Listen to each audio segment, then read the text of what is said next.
Well, hello, everybody out there in Brokin Heads land. Welcome to our new programming options. We came out last week. We asked our subs what they thought, and overwhelmingly, Adam, would you agree that they said this is what they want? Give The us the requests local are pouring comedians. in. Yes. Yes, they still are. It's overwhelming. So we are really excited to move forward in this direction.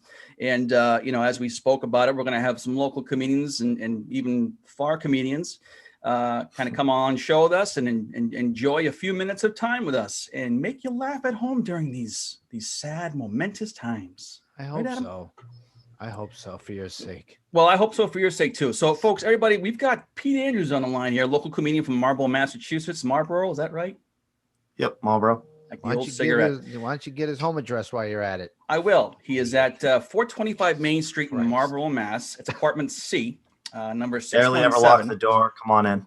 an Make idiot. yourself at home. God. So yeah, everybody, we've got Pete here, and we'll just give you a little bit of a shot here of what Pete brings to the table here, kind of his local flavor.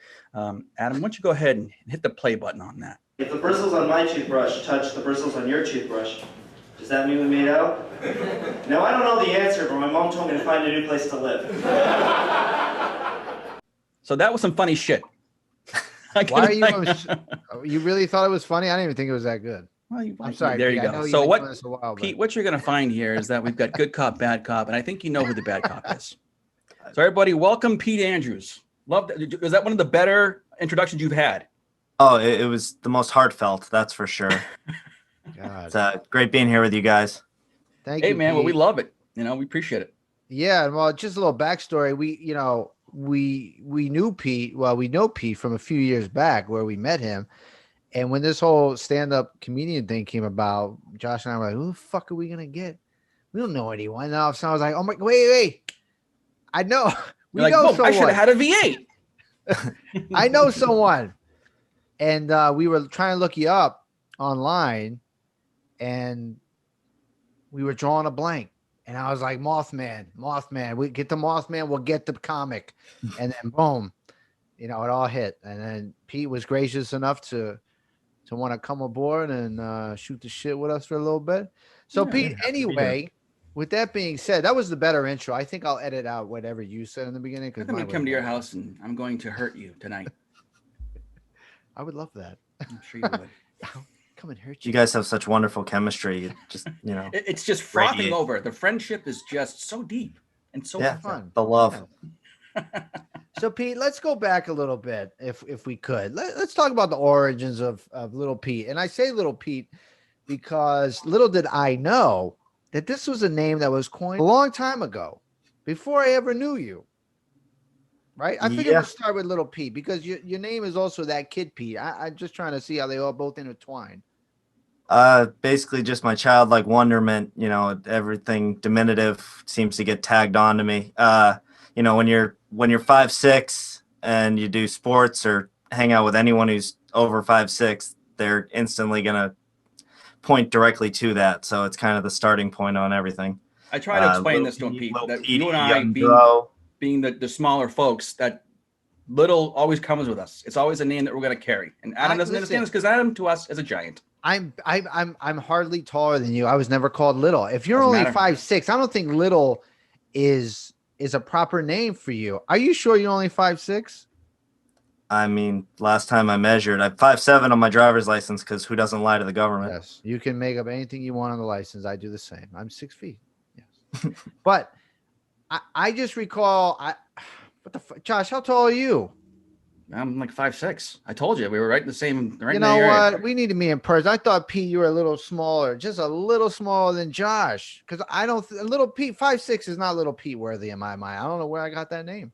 Again, you don't know what it's like growing Right. up. It's my slender form, I just was diminutive in your eyes. Now, was this like a nickname your mother gave you at birth? She knew you were gonna be short, Little Pete. Welcome to the world. I mean, I was born early, so I was diminutive from the jump. But no, it's never been a formal nickname. It's just something people will say to me when they, want to be hurtful. I think it has a Exactly. catchy ring to it, and I only Catchy. use it in a positive, humorous way.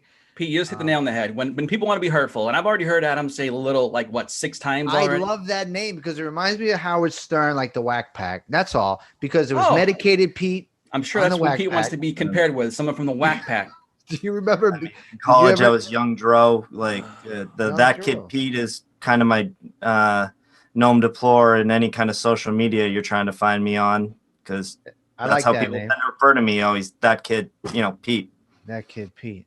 Nice. And before we jump into the whole comedic genre, I was wondering, at some point growing up and even in adulthood, you must have heard the comparison at one point or another that you vaguely resemble Jay Moore.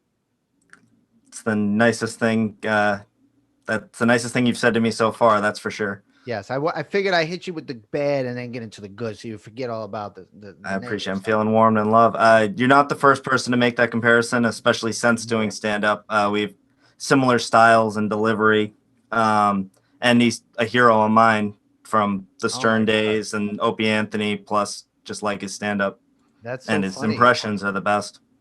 So not only do you kind of resemble him, but you also are a big fan of his, and then you both are kind of doing the same thing.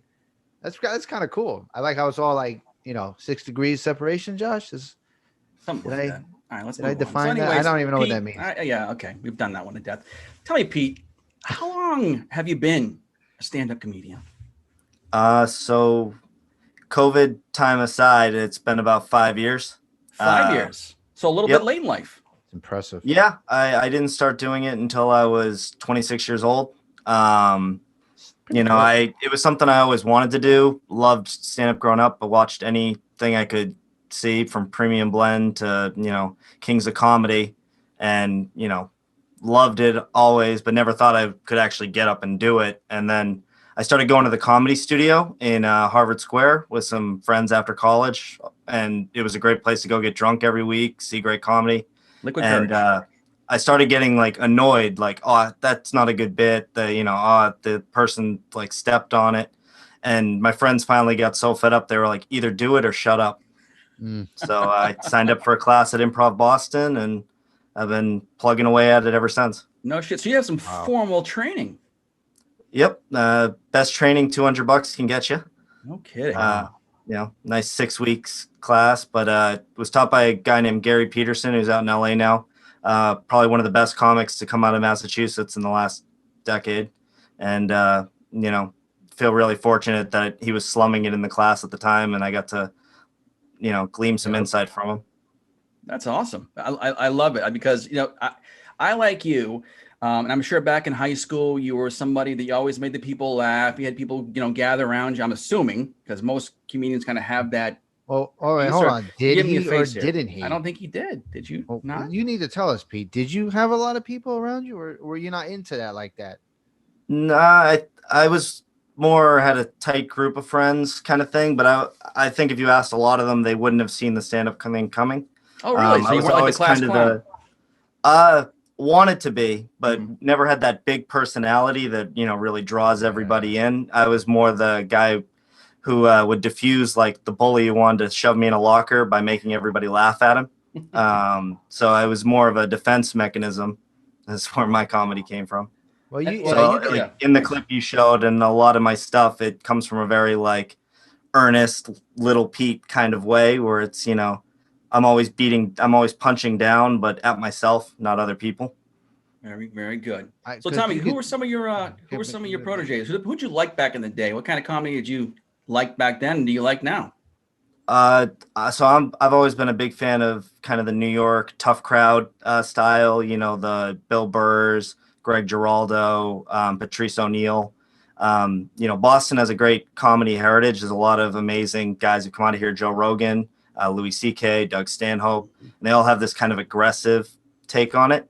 And then I like the really out there goofy guys, kind of more like Jay Moore and, Kyle Kinane is my favorite comic currently. If you haven't checked him out, he's the voice of South Park or Comedy Central, like next up, South Park. But he's got like 5 comedy albums and probably the best guy working today. Nice. Adam, you're staring there blankly. Can I help you?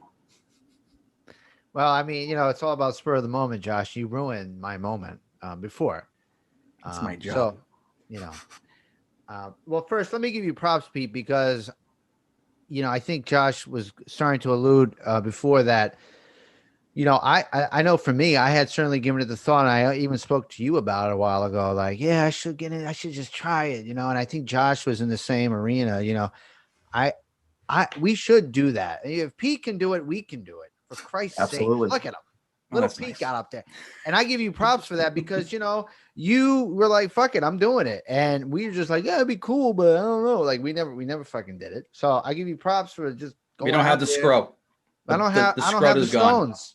I mean, honestly, you're doing the COVID equivalent of an open mic right now by launching your own podcast, getting out there. I mean, it's all about just thinking your opinions are enough that other people want to hear them. That's Yes. the secret to every open micer who's ever gotten up to the stage. And I recommend everyone try it once because it'll really show you things about yourself, especially you guys with the sales background. You're professional talkers already.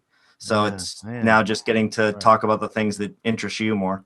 Well, I get that. So tell me about when you did this open night, because one of my biggest concerns would be hecklers, right? And I'm sure you've dealt with them in your time. So obviously, are they as bad? Or I assume they would be so bad when you've got open mic night and you got just these little young fries up there doing this shit. They're not going to be a horrible crowd, I assume. Yeah, no, it's usually a bit of a hell room because you're taking just the corner of a bar that may not, everyone may not know that there's going to be a comedy show. I've had a guy get up on stage and try to play drums behind me while I'm performing. That's ignorant. You get all the people who just want to watch the game. All right. Well, hold on, Pete. Let's talk about the guy playing the drums first. So you're doing you're doing your routine, and I'm assuming there was some band coming on before or after you, right? So they had the equipment on stage, and somebody just decided to get up there and start playing drums while you were delivering Funny, your yes. stuff. And so immediately in your mind, you must have thought, "Wow, I must suck," or like, "What the fuck is this guy doing?" What was going through your head when this guy got up on stage and was playing drums? So for when you're on a book show and the audience wants to hear you, if you can overcome that noise, but that also opened the floodgates to occasionally a drunk guy would, like this night, go up and just think they're helping by doing their own hi-hats to my jokes. Yeah. Oh, Boom, boom. Yeah, that was That how would- it started. all right. And That's not bad. it was kind of funny the first time, but he didn't know my jokes, so he would try to guess when they were coming. Oh, And now geez. you're playing to the chorus line, and he Well, that's not bad. I'm thinking he's up there playing Moby Dick from Zeppelin, just that's going out how he doing his own closed thing. out the set. When I tried to attack him back, I learned really quick that while I have the microphone, he has a bass drum, and Yeah. he was going to win. It's a little bit louder. Well, that's Yeah. not bad. At least it started out kind of with good intentions, and then it went to shit from there. I mean, But- hecklers are always just some drunk guy trying to help, and Well, they want to. What they were trying to do is do what you do, right? But do it from the safety of their table. Like they've always. That's usually what I see is hecklers are just they're dicks, right? So they want to get the look at me, I'm part of the show now, huh? Right? And but they kind of obviously are looking to get you right and kind of piss you off. Yeah, they want to steal that attention they see you getting because either they don't have the courage to get up and do it, or they're having a bad day and they just want to win it over, or they think they're helping save the show because you're not doing well. So they're the ones that everyone's going to carry out on their shoulders at the end because they came in and saved the day. Rudy, Now- we did it. Now, have there ever been any hecklers that have gotten physical, Pete? Not with me, but I know people who've been. I've been threatened before, but never actually Threatened. physically assaulted. And what would the threat consist of? You're just trying to do your job. Usually, I'll meet you outside, kind of stuff, but But then you go out and they're what would long trigger gone. That? Oh, well, that's good. But what would I give you trigger credit for something going like out because that? I wouldn't have. I'd been back hiding. Well, I mean, Jim Jeffries, very famous comedian. He famously had a guy storm the stage on him over a gun bit. It tends to be the more hot button issues that get you that kind of reaction, unless you're doing crowd work and insulting somebody or somebody's girlfriend or wife or whatever. But usually, like, I've had people I know get banned from shows because they'll walk the entire audience by going after political stuff.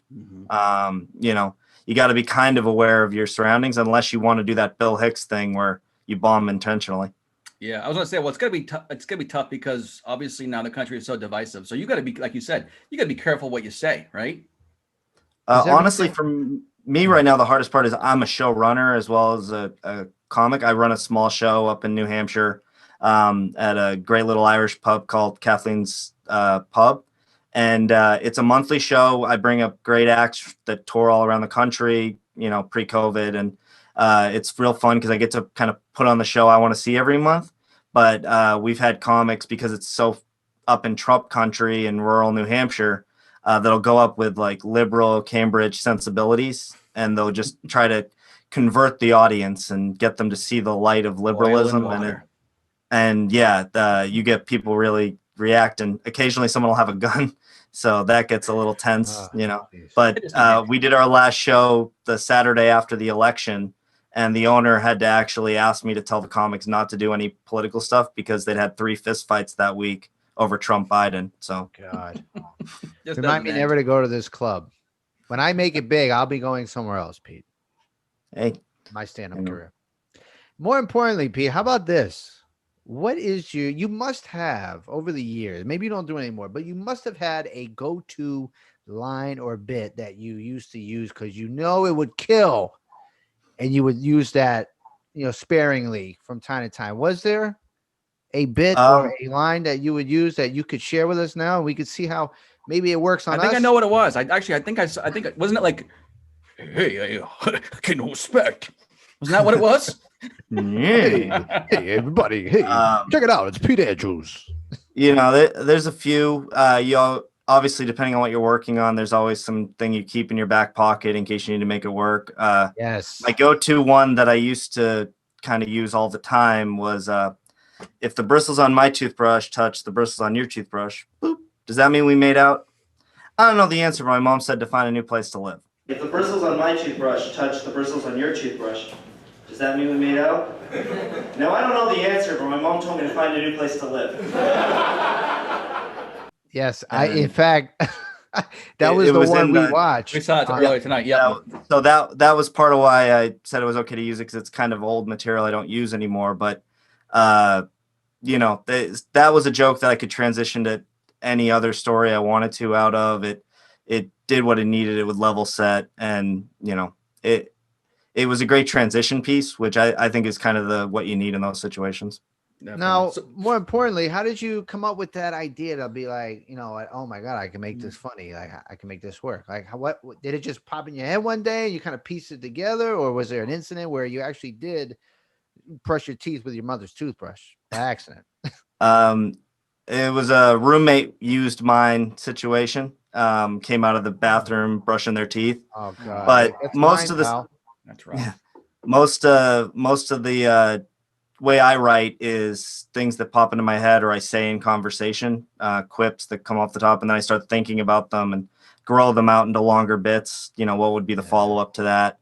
Yeah. I kind of go back and forth between doing one-liners and stories. So it's kind of a fine line between which one I'm working on at the time. But I can't really sit down and just write. I'm very envious of the people who can look at a blank page and fill it. I text jokes to myself more than I sit down and actually craft them. Yeah. Now with stories, I can understand it making your own, and that's easier to do. But the one-liners, so this is one of the things that I thought when back in the day when I was considering it, was obviously there's so many jokes out there, right? And you got so many routines. So you come up with a one-liner. Do you check it to make sure it's not been done, or you just go with it? Good question. Yeah, that's a really good question, and it certainly comes up. I've had people come up to me after shows and been like, "Oh, hey, I used to do a bit like that. You can't do it anymore." And it's like, I've never even seen you before. I have no idea what you're talking about. Not personally with me, but I do know some people who fought over jokes. And you'll sit there sometimes, and someone will do something they've seen you do, and it's rough. But with the one-liners and coming up with them, Twitter's a great source. Usually, if you search it and nobody's tweeted it, which is probably impossible on most subjects, but that's a pretty good barometer. And I know a lot of people who will also like message around, like, have you heard anyone do this premise? You don't give away the joke, but this joke's going to be about the Statue of Liberty. You know, has anyone done a joke about that? David Tell is famous. A lot of comics talk about it in interviews of him calling people up at 3 a.m. and go, "Do you have a midget writing a unicorn joke?" You know, and they're like, "Not yet." But